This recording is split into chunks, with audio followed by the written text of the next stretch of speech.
a poet who turned prayer into poetry.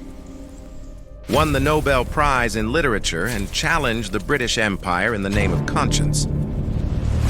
This is Rabindranath Tagore, the son of India and author of Gitanjali, one of the most spiritual works of the 20th century. But what exactly is Gitanjali? And why did this book earn Tagore the Nobel Prize in Literature and change the way the West viewed India? Rabindranath Tagore was born in 1861 in Calcutta, in a wealthy and highly educated family. His father was a religious leader and philosopher. And the house was always full of musicians, thinkers, and social reformers, while other children were memorizing lessons. Young Tagore observed the sky, the trees, and the rivers. He started writing poems at a very early age, seeing the divine in everyday life, a theme that would become central in Gitanjali. Between 1878 and 1880, Tagore went to England to study law, but he couldn't stand the rigidity of formal studies and dropped out of the course. There, he came into contact with European literature and a world that, for him, seemed to be in spiritual crisis. Back to India, took over the management of the family's rural properties. There, he lived in poverty, simplicity, and open landscapes.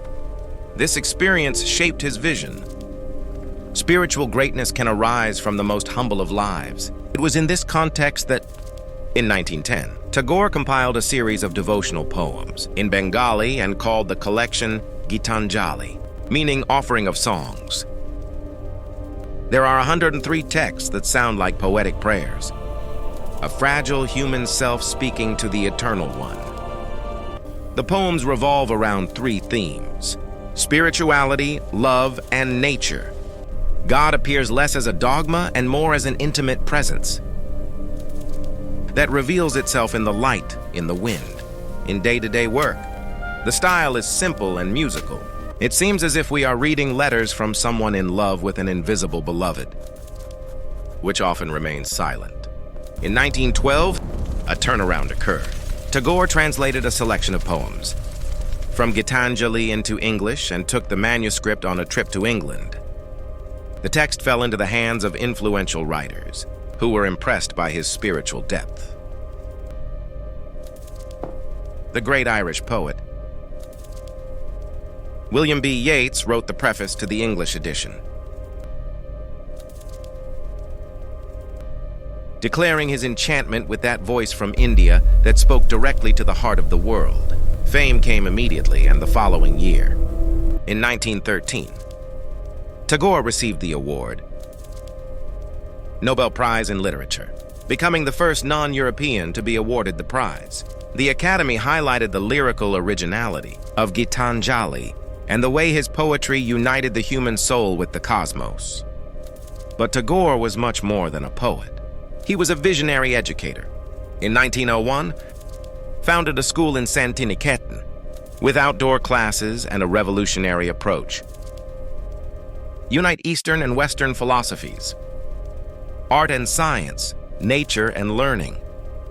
In 1921, this school became Visva Bharati International University. Tagore devoted much of his life to this project, seeing education as a path to inner and social liberation. His courage was not merely poetic. In 1915, he was knighted by the British Crown. 4 years later, in protest against the Amritsar massacre, he returned the title, a gesture of moral courage that reinforced his humanist and anti-colonial vision. Let's take a look at some quick facts about him. Tagore wrote thousands of poems, prose texts, plays, and around 2,000 songs. He is the author of songs that have become the national anthems of India and Bangladesh. Few writers have influenced two nations so much. And there's more.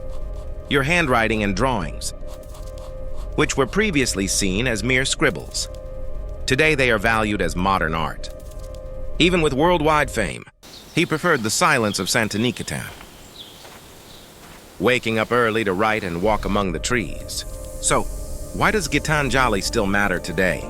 because it is not a book about a specific religion, but about the universal experience of seeking meaning. To speak with the invisible amid the chaos of modern life. Many read Gitanjali as a poetic prayer, not to decorate, but to breathe. Each poem is a movement between fear and confidence, ego and surrender, something that speaks to believers and skeptics alike. Rabindranath Tagore was not only an award-winning writer, he was a poet, educator, composer, thinker, and builder of bridges between cultures. Gitanjali is the distillation of this journey, an offering of songs that still echoes more than a century later. If you want to experience the power of this book for yourself, choose a poem from Gitanjali and read it aloud, in silence, without haste, and then tell us here in the comments what resonated with you. Have you read Tagore? Share your impressions. Like and subscribe for more content on literature and spirituality. Thank you for watching.